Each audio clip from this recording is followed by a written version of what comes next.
kita bisa lolos dari parliamentary threshold ya 4%. Pengurus-pengurus di DPW itu luar biasa. Dibuktikan dengan saringnya mereka bersilaturahim. Terus tempat ibadah, orang-orang yang beriman di situ gitu ya. Tapi tidak boleh bicara tentang politik. Yang boleh tuh di warung kopi, ya, di tempat-tempat yang saya pikir tidak diuji gagasan-gagasan itu gitu. Padahal di kampus itu harusnya tuh seorang bacalek harus mampu gitu menjawab tantangan-tantangan atau menjawab pertanyaan-pertanyaan dari mahasiswa ataupun dosen bagaimana seandainya dia nanti akan menjadi anggota dewan. Apa yang dilakukan? Cek 24. Cek 24. Oke, masih bersama saya Doni Suara dalam Umat Talks. Kali ini kita kedatangan tamu luar biasa juga. Salah satu top leader di Partai Umat Kalimantan Barat, Muhammad Farid, atau biasa kita manggilin Cek Farid. Assalamualaikum Cek. Waalaikumsalam warahmatullahi wabarakatuh. Nah kan, awal kan. Kita bincang-bincang lagi tentang seputar umat, tapi tidak ada salahnya buat Pak Farid kita untuk mengintroduce diri, memperkenalkan diri ke sahabat umat. Bismillahirrahmanirrahim. Assalamualaikum warahmatullahi wabarakatuh. Waalaikumsalam warahmatullahi wabarakatuh. Terima kasih Pak Lang yang telah mengundang saya untuk berbicara di sini di Umat Talks. Jadi nama saya Muhammad Farid Iza, lahir di Pontianak, besar di Pontianak, dan alhamdulillah sekarang ikut bergabung di dalam Partai Umat. Kok tidak salah bukan bergabung Cek nih, mendirikan kan? Salah satu pendiri Partai Umat Kalimantan Barat ya, dalam hal inisiasi kemudian sampai ke pembentukan ad hoc itu ya Cek ya. Ya, jadi Pak Lang juga termasuk salah satu orang yang saya ajak pertama kali. Malu. Tapi karena sesuatu hal waktu itu masih belum siap, tapi alhamdulillah akhirnya sekarang Pak Lang bisa bergabung. Insya Allah. Nah, jadi memang tahun 2020 kalau tidak salah di bulan Maret itu salah satu pendiri juga dari Partai Umat menghubungi saya, minta saya untuk menjadi PIC, person in charge untuk TP3U. Jadi TP3U itu tim persiapan pembentukan Partai Umat di Kalimantan Barat. Nah, akhirnya bulan April saya diundang ke Jogja. Dan waktu itu Pak Amin mendirikan Partai Umat ini tanggal 24 April 2020 dan deklarasi tanggal 29 April 2020 bertepatan dengan tanggal 17 Ramadan. Lika-likunya sampai itu Cek, sampai bisa rekrutmen nih kan, bujuk orang satu-satunya kan tidak gampang nih. Apalagi macam ketua kita sekarang itu kan, ekspektasi orang-orang itu kan Cek nih yang jadi ketua Partai Umat gitu loh. Oke, jadi PIC itu tugasnya waktu itu untuk membentuk TP3U. Nah, memang waktu itu Pak Lang ketika Pak Amin lewat Zoom meeting waktu itu meresmikan saya menjadi PIC, memang saya terima waktu itu Pak Lang. Tapi setelah itu saya berpikir, ya Allah, kenapa kok saya terima? Ini berat ya, tapi saya berpikir mudah-mudahan ini bisa terwujud. Dan satu pesannya Pak Amin waktu itu bahwa jadikan Partai Umat ini sebagai ladang amal ibadah kita. Jadi bukan hanya untuk di dunia, tapi untuk di akhirat. Nah, itu yang membuat saya berpikir ulang untuk semangat lagi. Dan ya termasuk Pak Lang orang yang awal-awal yang saya hubungi. Dan waktu itu memang saya ingat ada sahabat saya Denny Amiruddin, dan kami berdua ngobrol dan akhirnya beliau menerima untuk menjadi ketua TP3U. Nah dari situ Ketua TP3U-nya Bang Deninya. ya Denny Amiruddin sebagai ketua TP3U dan saya sebagai PIC-nya. Terus kita sama-sama menghubungi satu persatu sahabat-sahabat yang mungkin sama visinya, dan alhamdulillah terbentuk TP3U Kalbar itu kalau tidak salah 12 atau 13 orang. Nah itu Pak Lang. Termasuk Bang Dayat yang sekarang bendahara, Bendahara ya. ya termasuk Beb Wawan yang sekarang ketua DPD Kuburaya, termasuk Bang Riza, Rofik, Mbak Uyun, terus ada yang sekarang sudah keluar, pengacara itu Mbak Yuyun Safitri kalau nggak salah. Gitu Pak Lang. Di tim awal pun ada gak yang sudah keluar ya? Ya, karena waktu itu dia menikah, terus suaminya tidak mengizinkan untuk berpolitik, jadi akhirnya dia mengundurkan diri. Tapi insya Allah dia tetap di umat. Kalau macam saya itu kan karena sudah merasa nyaman waktu itu tuh, sahabat. Sudah merasa nyaman belasan tahun tidak berjargon di dalam satu pun partai politik waktu itu tuh. Hingga pada saat Cik ngajak, Beb Wawan ngajak, Bang Denny ngajak, sampai hampir kena ajak lagi sama Beb Wawan tuh. Ngajak bertombok dia. Dia bilang saya udah terlanjur nyaman tidak berpartai sama sekali. Tapi akhirnya saya harus istikharah juga, harus berpikir kembali juga kan. Ngapa pula jadi saya tak mau, saya bilang gitu. Sementara kita ini sedang mengkritisi kita sendiri, kemudian mengkritisi keadaan umat kita, sekaligus juga melihat bagaimana fenomena-fenomena politik dalam 5-10 tahun terakhir itu kan. Yeah. Yang susah itu kan menyatukan frekuensi sama kita nih, karena berdasarkan dari latar belakang yang berbeda sih. Gimana tuh? Sampai bisa ngumpul gini lah. Ya, Masya Allah. Ini semua Allah mudahkan Pak Lang. Jadi memang tidak segampang yang kita pikirkan untuk mengajak, apalagi ini partai baru ya, yang asli betul-betul dari nol ya. Dan Pak Amin waktu itu sampaikan bahwa kepengurusan baik itu di tingkat DPW maupun DPD kalau bisa itu memang 30%-nya orang yang sudah pernah berpartai. Nah, sisanya 70% kita bisa merekrut dari kalangan luar, artinya yang bisa saja bukan dari orang politik atau orang partai. Nah, 30% itu yang saya dan Denny coba untuk mencari-cari ya. Apakah ada sahabat-sahabat di luar yang dulunya juga aktif organisasi atau politik dan sebagainya. Dan itu memang tidak mudah ya, artinya, dan memakan waktu yang cukup lama. Sampailah terbentuk TP3U Kalbar berjumlah 12 orang itu, dan tugasnya membentuk TP3U di kabupaten kota. Nah, jadi kita pernah dulu sama-sama di GMKUJ, sahabat-sahabat GMKUJ, satu-satu saya hubungi, tapi memang ada yang ikut dan ada yang juga ya nanti dulu. Terus dari partai-partai lama yang pernah saya juga geluti, ada beberapa juga yang siap, ada juga beberapa yang menolak. Jadi ya semua izin Allah, artinya karena niatnya tadi itu adalah untuk menambah berat timbangan kita di akhirat. Artinya yang saya pikirkan waktu itu adalah untuk amal ibadah. Nah, jadi insya Allah bismillah, dan alhamdulillah sekarang Masya Allah tabarakallah, artinya luar biasa. Dan ini semuanya kerja keras dari sahabat-sahabat. Ini kan enggak semua berinteraksi langsung dengan pendiri partai ini kan, Pak Amin Rais. Apa yang menjadi bahan pertimbangan Pak Amin sehingga harus meninggalkan partai yang dia juga salah satu pendiri partai sebelumnya itu kan?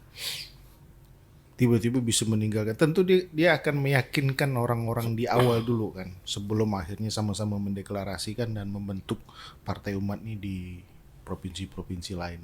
Eh, jadi waktu Pak Amin itu dikeluarkan dalam tanda kutip di Partai Lama itu memang ada beberapa loyalis Pak Amin yang selalu berhubungan.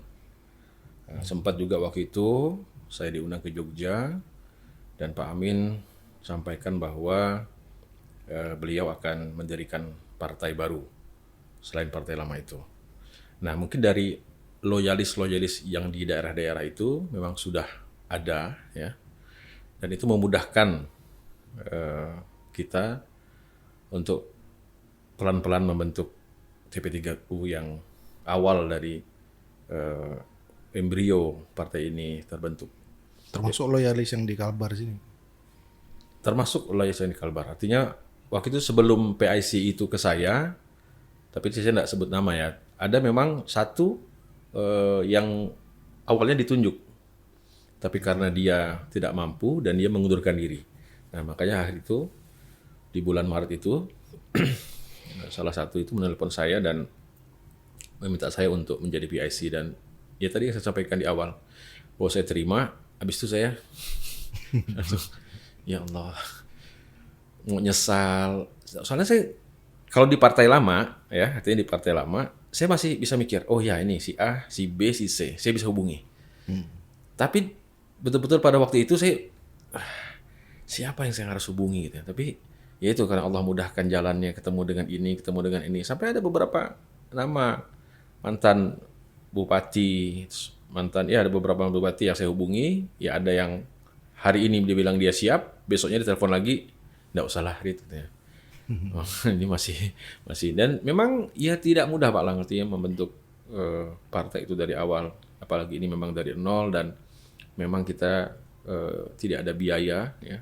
Dan pernah saya dengar di beberapa Umat Talks yang kemarin itu bahwa memang BO sampaikan partai kita ini ya partai pejuang bukan partai pedagang. Jadi baik di tingkat DPP, DPW dan DPD mungkin semuanya ya biaya sendiri. Artinya ya kita harus mengeluarkan harta dan jiwa itu untuk ini. Bekal bismillah semua dari rumah. Bentuk Partai Umat. Dengar sahabat, ini Cek Farid ini benar-benar fenomenanya, kenyataannya beliau memang yang membawa Partai Umat ini di Kalimantan Barat. Itu yang harus kita catat itu. Dan alhamdulillah beliau bisa tetap bertahan di kepengurusan dan menerima jabatan sebagai sekretaris wilayah, sekretaris Dewan Pengurus Wilayah Partai Umat Kalimantan Barat. Step by stepnya itu bukan hal yang mudah. Saya sendiri menyaksikan. Saya bergabung 2 minggu sebelum pelantikan atau seminggu sebelum pelantikan.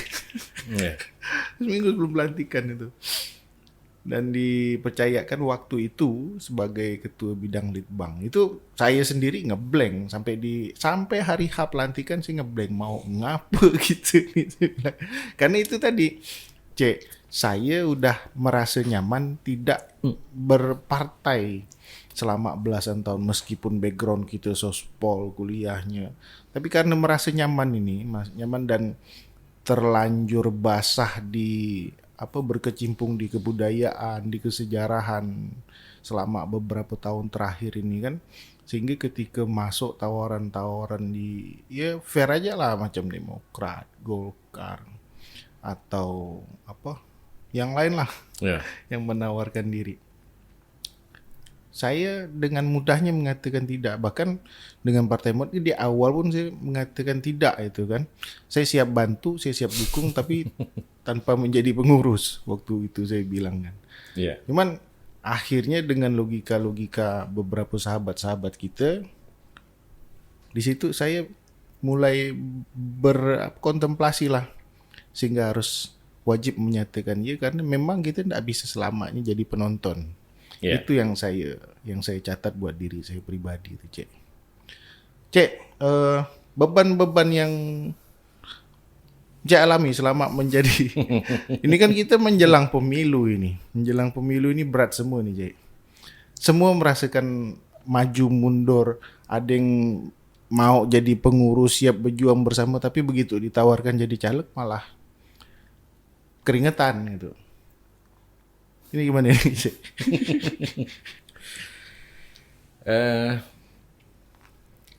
Memang tujuan dari kebanyakan sahabat-sahabat yang menjadi pengurus di suatu partai tentu adalah dewan ya, anggota legislatif.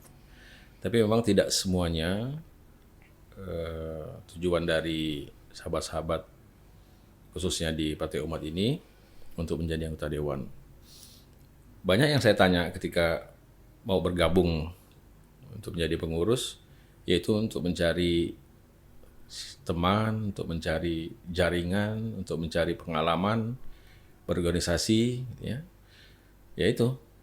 Nah, dan sampaikan Pak Lang tadi agak berkeringat itu ya mungkin tidak siap karena memang disadari ya tidak mudah juga untuk menjadi caleg itu karena sudah berpikir bahwa nanti akan bertarung dengan caleg-caleg yang lain. Ya, tapi juga kalau saya lihat khususnya di DPW itu ada beberapa sahabat yang saya lihat ya semangatnya itu luar biasa juga gitu kan. Ya, tapi tidak semua. Tapi ya ini proses pembelajaran lah ya, Pak Lang ya. Karena juga partai baru, jadi orang banyak melihat Partai Umat ini partai nggak tahu juga kalau itu bisa dibilang kuda hitam ya. Tapi alhamdulillah kalau saya lihat sekarang perkembangan dari Partai Umat itu di beberapa survei ya bagus sekelas dari partai baru gitu ya. Nah, karena di situ alhamdulillah kita tahu sendiri bahwa pendirinya ada Pak Profesor Amin Rais yang kita sudah tahu integritasnya, kredibilitasnya dan sebagainya. Terus juga di Kalimantan Barat khususnya banyak sahabat-sahabat yang dari partai lain kan, alhamdulillah dari partai-partai besar malahan gitu bergabung dengan Partai Umat. Nah ini yang membuat keyakinan saya bagaimanapun juga pertempuran di 2024 belum kita lalui, tapi kita juga harus siap dan seiring berjalan kalau saya lihat ini perkembangan dari sahabat-sahabat yang sudah mendaftarkan diri menjadi bacalek itu juga sudah alhamdulillah sudah lumayan gitu. Nah ini kan kita tinggal melihat perkembangan politik nasional dan mudah-mudahan Pak Anies Baswedan bisa mendapatkan tiket ya. Amin, amin. Dan mudah-mudahan kita ada di situ dan ya semoga Allah bisa mudahkan jalan ini gitu. Amin. Itu tuh aduh. Tapi sebentar Pak Lang, ini kayaknya kita langsung dari awalnya ngomongin langsung to the point semua Pak Lang ya. Itu poin ya. Karena itu pengurus inti soalnya kan top leadernya Partai Umat. Kok yang lain boleh diajak bersakat masih itu. Kopi cek. Saya tidak nyangka juga nih saya langsung ditembak-tembak. Oh, ya karena memang fenomenanya begitu, Cek. Kalau misalnya kita bicara dengan beberapa sahabat-sahabat kita yang lain, saya bisa giring mereka itu ke ini kan, ke isu mereka sendiri. Ngapa mau gabung ke Partai Umat? Yeah. Kemudian bawa apa dari badan sendiri itu untuk mewarnai Partai Umat ini. Dan kan sebagai pendiri kan tak bisa saya nanya macam gitu tuh. Kok mau gabung? Karena yang nawarin langsung Pak Amin Rais loh. Beliau ini kan diminta untuk mendirikan partai ini di Kalimantan Barat. Kemudian partai ini sukses berdiri di Kalimantan Barat dengan berhasil mengeluarkan seorang Mas Bambang Widianto dari kursi bendahara partai itu. Praroro. Itu kan tidak mudah itu kerja C dan beberapa sahabat-sahabat pendiri yang lain. Di mana saya sendiri pada saat ditawarkan di awal-awal nolak itu loh. Karena saya sadar diri tidak lawa macam Cik Farid. Jangan lawa. Tapi menariknya gini Pak Lang. Boleh saya cerita sebentar sedikit ya. Jadi ketertarikan Mas Bambang itu terhadap partai yang akan didirikan oleh Pak Amin ini rupanya beliau mengamati gitu. Ya. Beliau mengamati dan memang waktu itu saya pernah ya sama-sama dengan Mas Bambang menghadap Pak Amin. Jauh 1 tahun sebelum Partai Umat didirikan. Nah, jadi ketertarikan ketua kita itu memang sudah lama gitu loh. Dan kalau saya bacanya, kalau beliau masih di Gerindra ya, tentu dia akan mendukung Prabowo lagi menjadi presiden. Tapi kalau dia ke Partai Umat, ada kemungkinan Pak Anies yang akan didukung oleh Partai Umat. Nah, jadi kalau saya melihatnya, mungkin Mas Bambang jauh dari situ sudah melihat ini kalau Partai Umat didirikan, terus dia bergabung dan mendukung Pak Anies, wah itu adalah salah satu tujuan dan kemauan beliau gitu kan. Nah ini yang mungkin ya ini menurut saya mungkin bisa salah ya, maaf Mas Bambang. Nah, mungkin itu juga yang membuat Mas Bambang keluar dari partai lamanya dan siap menjadi ketua di Partai Umat. Ya itu pun tak sesederhana main dipilih begitu ya. Ada yang memilih juga, harus dipilih juga gitu di internal dan disepakati bahwa Mas Bambang itu. Oh ya, jadi waktu itu ya hari bulan Ramadan juga waktu itu. Karena dari DPP ya, dari TP3U Pusat menyarankan untuk segera membentuk DPW. Nah, kita tidak pakai muswil waktu itu ya, di antara sahabat-sahabat di TP3U ya, waktu itu ada 12 orang bersepakat ya. Walaupun waktu itu masih tarik menarik ya. Nah, ini jujur saya sampaikan, tarik menarik siapa yang menjadi ketua, dan alhamdulillah semuanya akhirnya setuju waktu itu untuk memilih Mas Bambang menjadi ketua, dan saya telepon beliau sampaikan beliau siap, dan waktu itu langsung datang ke sekretariat, dan alhamdulillah pada saat malam-malam itu juga beliau menerima amanah itu, dan besok paginya dia langsung besok sorenya beliau juga langsung buat video bahwa beliau keluar dari Partai Gerindra. Insya Allah. Itu bukan pekerjaan sederhana, soalnya mengeluarkan seorang tokoh partai di mana beliau digadang-gadang ya namanya juga tokoh, pasti digadang-gadangi tinggi-tinggi, belum tentu juga terdudukkan di situ gitu kan. Tapi yang jelas beliau ikon gitu, salah satu ikon di partai sebelumnya. Banyak juga dari termasuk Encik sendiri kan merupakan salah satu ikon di partai sebelumnya yang biru warnanya tuh.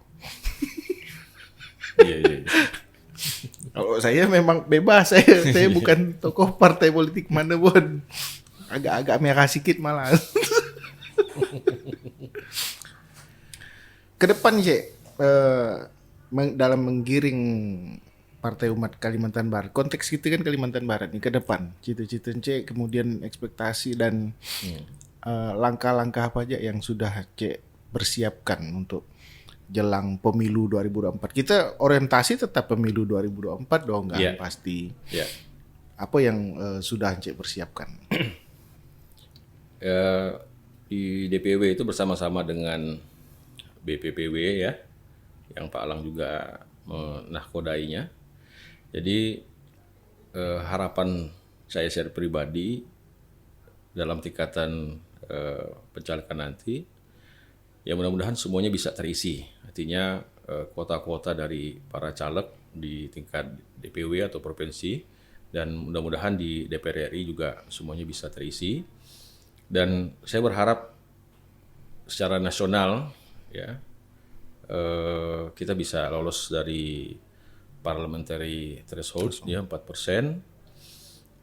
Mudah-mudahan dari Kalbar bisa menyumbang 1 kursi ya. Terus untuk di provinsi ya mudah-mudahan paling tidak ada 3 minimal kalau saya untuk anggota dewan provinsi, dan mudah-mudahan untuk yang di kabupaten kota ya setiap DPD bisa menyumbangkan 1 kursi. Khusus di Pontianak ya mudah-mudahan ada target karena ini barometer, mudah-mudahan bisa 3. Nah gimana caranya itu? Ya itu tadi. Jadi kita masih selalu berkoordinasi dengan BPPN ya kan, bagaimana caranya, strateginya, terus yang jelas ada beberapa daerah yang mengalami kesulitan tentang 30% perempuan. Nah ini alhamdulillah kalau saya lihat di Kalimantan Barat gitu, khususnya di Kota Pontianak ini emak-emaknya ini alhamdulillah gitu, semangatnya tinggi gitu. Nah ini merupakan kelebihan dari kita terhadap sahabat-sahabat yang di DPW lain, bahwa mereka kekurangan perempuan untuk menjadi caleg. Nah, kan semangat baru, orang baru itu kan walaupun hasilnya kita tidak tahu, tapi semangatnya itu membuat kawan-kawan lain juga bersemangat gitu Pak Lang. Nah, nanti mungkin strateginya secara detail ya kita selalu berkoordinasi dengan BPPN gitu Pak Lang. Justru malah saya lihat semangat berpolitik di tahun 2024 pada saat pemilu nanti itu separuhnya itu kita dapat dari girohnya emak-emak nih di Partai Umat Kalimantan Barat. Baca mana kalau ndak ada duit kami itu rapat dibekalkan kuaci. benar dibelikan kuaci sama mereka itu. Yeah. Yang penting kita kumpul kata dia gitu. Sisanya patungan. Mau sambil minum ke sambil makan ke, sisanya patungan. Yang gratis kuacinya. Nah, mereka mama ini justru yang lebih intens melakukan berbagai macam kegiatan yang saya lihat lah, yang saya pantau. Dibandingkan kita yang ikhwannya ini agak jarang intensitas konsentrasi pada bidang-bidang.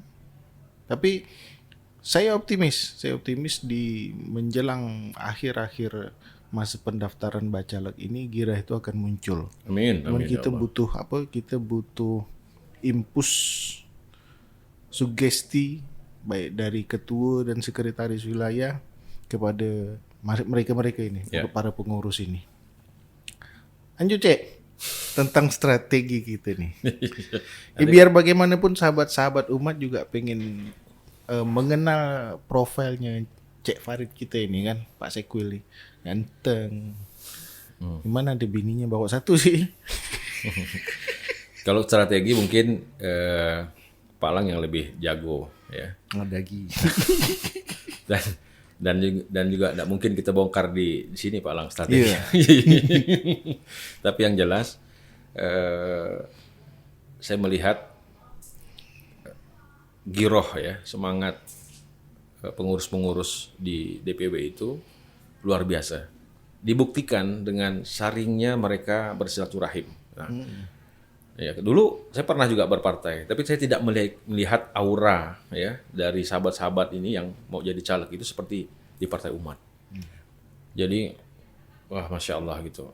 Dan hebatnya juga yang disampaikan oleh kawan-kawan dari kepolisian bahwa yang aktif itu dari beberapa partai ketika kemarin verifikasi administrasi dan faktual itu, yang tiap hari buka kantor itu adalah Partai Umat.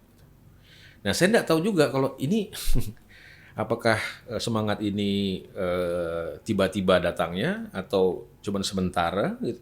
Tapi tidak sampai sekarang, walaupun ini bulan Ramadan gitu ya. Pagi juga, siang buka puasa bersama, malam habis tarawih gitu kan, alhamdulillah ngumpul lagi gitu. Jadi informasi itu terus gitu. Nah, ini yang kita membuat di studio mereka malah lagi ngumpul rame. Ya, makanya di sekretariat ini tadi saya disuruh ke sana juga nih untuk rapat juga. Kita mau ada buka bersama kan, sekaligus memperingati milad kedua Partai Umat tanggal 8 April kalau nggak salah itu pas kita peringati 17 Ramadan. Nah, mereka lagi rapat. Nah, tapi saya bilang saya mampir dulu sini karena Pak Lang sudah nunggu dari tadi, saya bilang gitu. Nah, jadi ya mungkin habis ini baru ke sana. Nah, ini informasi itu terus gitu. Nah, misalnya gini Pak Lang, ada sahabat kita yang dari segi finansialnya oke, dari segi pikirannya artinya dia punya potensi untuk itu, tapi belum ada punya kemauan gitu kan, masih melihat. Ya wajar kalau saya bilang itu manusiawi karena beliau juga bukan dari bukan dari politik praktis ya, artinya dari masyarakat luas gitu kan, terus gabung dengan Partai Umat, terus jadi pengurus, terus masih melihat gitu kan, aduh ini kalau misalnya jadi ini nanti berapa ya biayanya terus ini. Tapi lama kelamaan saya yakin gitu loh, dengan sering bertemu kawan-kawan, sahabat-sahabat terus ini membuat dirinya akhirnya percaya diri. Jadi saya sudah ada setting tuh Pak Lang, ada beberapa. Nanti pada saatnya saya akan tanya gitu, mau enggak sahabat-sahabat itu untuk menjadi bacalek. Iya. Karena memang bagaimanapun ini bukan permasalahan di Partai Umat aja, di partai lain pun juga begitu. Betapa sulitnya mengajak atau mengundang seseorang yang benar-benar figur ada harapan menjadi next leader, tapi ya mereka ndak bisa gambling karena mungkin udah yakin dulu anda bakalan ada yang mau milih. Udah yakin dulu anda. Iya.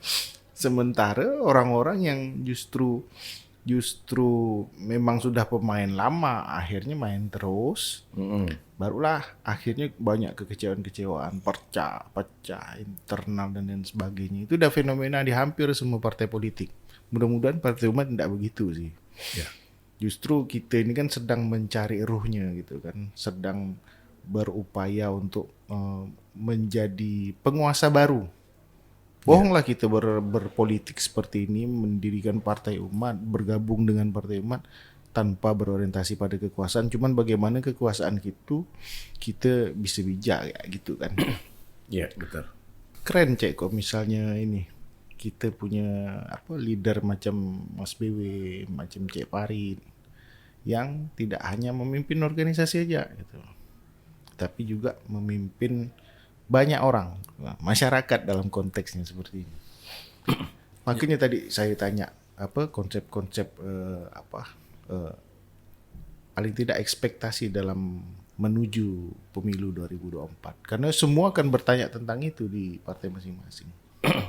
Ya, jadi sebenarnya gini Pak Lang, ada yang saya risaukan gitu ya. Kenapa KPU mungkin juga Bawaslu atau undang-undang kita pemilu itu tidak membolehkan kita itu berkampanye atau mengeluarkan aspirasi atau apa yang kita miliki ini di tempat pendidikan dan rumah ibadah. Sebenarnya itu pertanyaan yang menggelitik hati saya lah gitu ya. Padahal tempat pendidikan seperti kampus ya itu menelurkan pemikiran-pemikiran ya tentang perkembangan perpolitikan, tentang perkembangan ekonomi gitu, dan sebagainya lah. Terus tempat ibadah, orang-orang yang beriman di situ gitu ya. Tapi tidak boleh bicara tentang politik gitu. Yang boleh tuh di warung kopi, ya, di tempat-tempat yang saya pikir tidak diuji gagasan-gagasan itu gitu. Nah ini sempat juga saya sampaikan ya, ngobrol lah dengan sahabat-sahabat gitu. Padahal di kampus itu harusnya tuh seorang bacalek harus mampu gitu menjawab tantangan-tantangan atau menjawab pertanyaan-pertanyaan dari mahasiswa ataupun dosen. Bagaimana seandainya dia nanti akan menjadi anggota dewan, apa yang dilakukan? Nah ini orang-orang pintar yang nanya Pak Lang, teruji kan?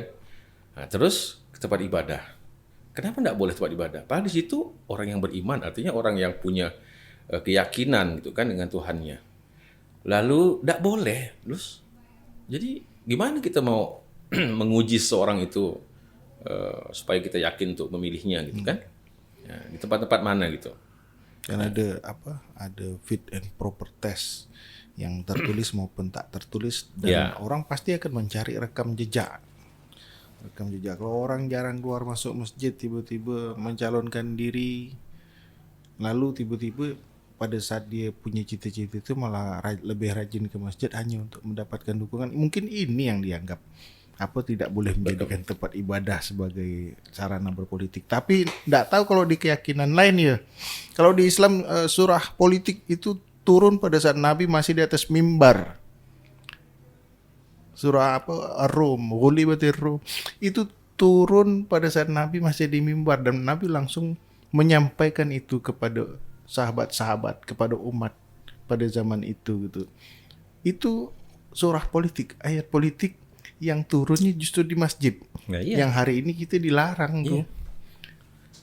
Logika apa juga yang dibawa? Apakah kita ini sudah mulai mengarah kepada sekularitas? Allahu a'lam gitu kan. Tapi kami tidak jelas, kita tidak mau. Kita tidak mau digairing seperti itu. Mungkin kita juga akan menghormati, tetap akan menuruti maunya peraturan KPU dengan tidak menjadikan sarana ibadah, tempat beribadah sebagai tempat untuk berkampanye. Tetapi kami ke masjid jangan dilarang. Pakai logo Partai Umat, jangan aku larang-larang.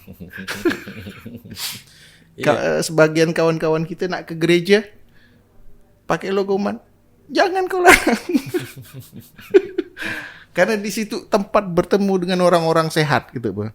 Tempat bertemu dengan orang-orang berakal, termasuk juga kampus. Gila tempat saya kuliah itu tempat miniaturnya Indonesia dalam berpolitik gitu. Sospol. Betul. Kami mengadakan pemilu raya, mendirikan partai politik, mengadakan setelah mendirikan partai kemudian mengadakan pemilu raya minta dipilih. Ya. Ya di situ kita belajar gitu, Bu. Kita mau jadi bangsat atau jadi orang baik. Iya. Benar. Lalu malah dilarang kan aneh. Nah itu makanya. Jadi kenapa kok malah tidak boleh tempat-tempat yang sebenarnya untuk pengujian seseorang gitu ya, itu malah tidak boleh. Kan bingung gitu. Apakah nanti yang dipilih itu orang yang tidak berpendidikan dan juga tidak beriman misalnya seperti itu kan? Maunya seperti itu. Atau memang ada rasa ketakutan gitu loh. Ketakutan kalau misal berkampanye di rumah ibadah atau di kampus dan sebagainya, tidak mampu untuk bersaing dengan orang-orang yang ada di situ. Iya. 66 itu lahirnya dari kampus. Nah. Lengsernya dari orde lama menjadi orde baru itu lahir ide pergerakannya itu dari kampus. Kemudian reformasi itu juga lahir dari kampus. Ide-ide pergerakannya, kreativitas dan munculnya tuntutan-tuntutan yang harus akhirnya pemilu baru setahun ada pemilu lagi untuk mengeksplorasi hasil reformasi itu di 99, padahal 2 tahun sebelumnya 97 udah ada pemilu. Betul. Gitu kan? Betul. Dan itu lahirnya di kampus. Hari ini kampus itu dibelenggu. Ya, kita sebagai mantan aktivis ini kan ada rasa enggak terima juga tuh. Tidak mantan aktivis. Ya memang gitu kan. Betul. Jadi 98 saya masih di Jogja. Kerusuhan di Jakarta, sempat juga mau rusuh Jogja, tapi di situ ada karisma dari Sultan luar biasa. Akhirnya Jogja tidak sempat rusuh. Nah, tapi kan kembali lagi tadi yang disampaikan Pak Alang bahwa ada 2 tempat rumah ibadah dan kampus ini yang dibelenggu. Nah, ini memang memudahkan calon-calon itu ya untuk tidak menunjukkan kapasitas dirinya gitu loh. Nah, ya mungkin dengan dana yang besar gitu akhirnya dari situlah bisa mendapatkan suara-suara dari rakyat kan, yang akhirnya 5 tahun kemudian kembali lagi seperti itu gitu. Nah, di Partai Umat khususnya di Kalimantan Barat saya melihat dari berbagai latar belakang ya, pengurus-pengurus dan insya Allah juga semua menjadi bacalek gitu ya, yang banyak menimbulkan gerakan-gerakan yang sebenarnya kalau saya lihat dari partai politik itu ya harusnya ya fokus, serius gitu ya. Tapi ini tidak di Partai Umat gitu loh. Tapi itu sebenarnya adalah senjata gitu ya. Tidak serius tapi bergerak. Nah, luar biasa sekarang gitu loh. Di Kalimantan Barat khususnya di Kota Pontianak itu kan sebagai barometer itu ya saya jalan, gimana kabarnya Partai Umat? Padahal saya tidak pernah artinya tidak pernah bicarakan itu masalah itu terhadap dengan orang itu kan, tapi tanggapannya ya luar biasa gitu. Ya, gimana perkembangan? Rupanya Bapak ini juga mengamati ya. Nah, itu kan. Nah, memang saya ini kan punya orang tua saya itu dosen dulu sebelum bergabung ke partai, jadi lingkungan saya lingkungan kampus. Terus kalau saya sholat itu di Al-Mutadin di Untan. Nah, itu banyak gitu bapak-bapak yang mungkin sudah pensiun gitu kan. Gimana Farid kabarnya Partai Umat? Bapak ini juga ini apanya gitu. Tapi ya alhamdulillah gitu kan bahwa di kampus itu Partai Umat juga bisa hadir dan itu menjadi pembicaraan. Gitu, jadi salah satu perhatian dunia intelektual juga. Itu udah masya Allah itu buat kita itu. Dan pertanyaan-pertanyaan di luar ya pasti lebih banyak lagi. Soalnya kan gini, kita satu-satunya partai yang ndak menyerah, ndak angkat tangan ketika sempat pasca verifikasi faktual kedua dinyatakan tidak lolos. Sebagian partai politik yang sudah dinyatakan tidak lolos itu menyerah. angkat tangan. Ya. Begitu tidak. Jadi biarpun orang melihat kita ini banyak yang penyakat, tapi pada waktunya kita jangan harap kita akan mudah begitu saja menyerah. Memang masalahnya bukan di Kalbar, masalahnya kemarin di NTT dan di Sulawesi Utara. Tetapi jangan bilang kita tidak bisa bekerja. Gitu. Ya. Kita punya kolega-kolega di Nusa Tenggara Timur dan di Sulawesi Utara. Ya. Kita punya keluarga besar di sana. Kalaupun cuma ada Rp10.000 kita akan sumbangkan demi kelancaran aktivitas mereka supaya diloloskan. Dan alhamdulillah kita lolos. Itu kan luar biasa kemarin tuh. Se-Indonesia kita bekerja sama itu. Sehingga 2 tuh akhirnya lolos dan saya terharu benar ketika KPU akhirnya yang berbalik menyerah dengan meloloskan Partai Umat menjadi peserta pemilu. Masya Allah. Ini nilai plus kita. Nilai plus kita.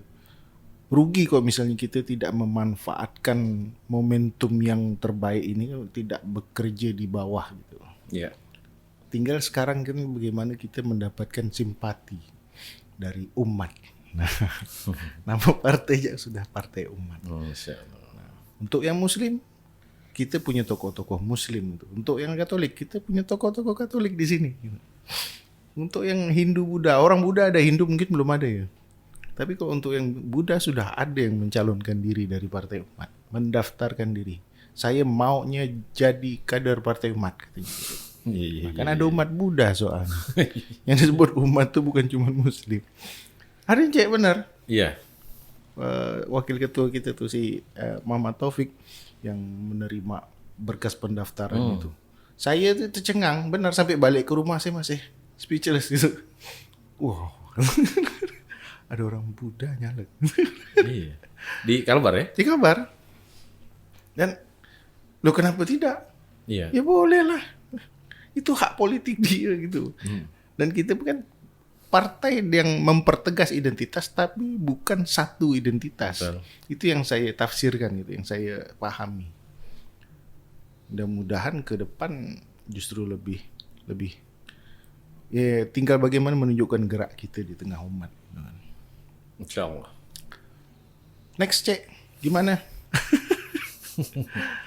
Ya tetap pada step by step perjuangan cek. Itu tidak hanya Partai Umatnya kan yang harus diusung kan. Cek Farid sendiri juga punya cita-cita gitu loh.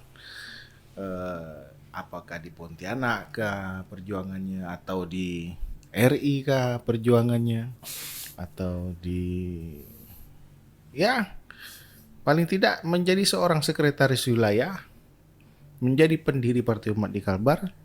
Jangan cuma jadi penonton. Ya, Ini keren pertanyaannya. Insya Allah, saya maju di Dapil Kota Pontianak ya untuk provinsi Dapil 1. Jadi dulu pernah lewat partai yang lalu gitu ya. Nah tahun 2014. Terus 2019 saya istirahat. Nah ini 2024 insya Allah. Jadi sudah juga berkomunikasi dengan ketua, bahwa ketua insya Allah di DPR RI, dan saya insya Allah juga di Provinsi Dapil Kota Pontianak. Jadi ini memang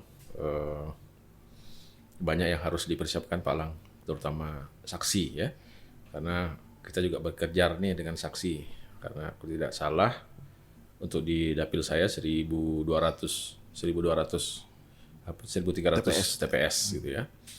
Nah itu yang harus kita perlukan saksi paling tidak untuk menjaga suara-suara kita. Nah terkait dengan sistem proporsional terbuka atau tertutup ini bagi partai kita, partai baru ya karena kita belum pernah ikut dan ini tidak masalah. Kalau bagi menurut saya itu tidak masalah, mau terbuka mau tertutup, insya Allah Bismillah. Semangat, yang penting semangat dari bacalek-bacalek yang lain ya, tetap terjaga sampai nanti 14 Februari 2024. Jadi bukan hanya sekarang yang semangat, tapi harus menjaga semangat itu gitu kan. Nah, itu perlu ketahanan fisik, emosi itu yang harus bisa dipertahankan. Dan mudah-mudahan sahabat-sahabat yang lain ya, ini saya minta kepada sahabat-sahabat Permata dan sahabat-sahabat Garda untuk tetap istiqomah, tetap semangat, tetap punya satu misi gitu ya. Ya biasalah itu Pak Lang, artinya ya namanya orang itu kan punya pemikiran sendiri-sendiri. Ya. Lain di kepala saya, lain di kepala Pak Lang, tapi kalau bisa bersatu, saling mengalah gitu ya.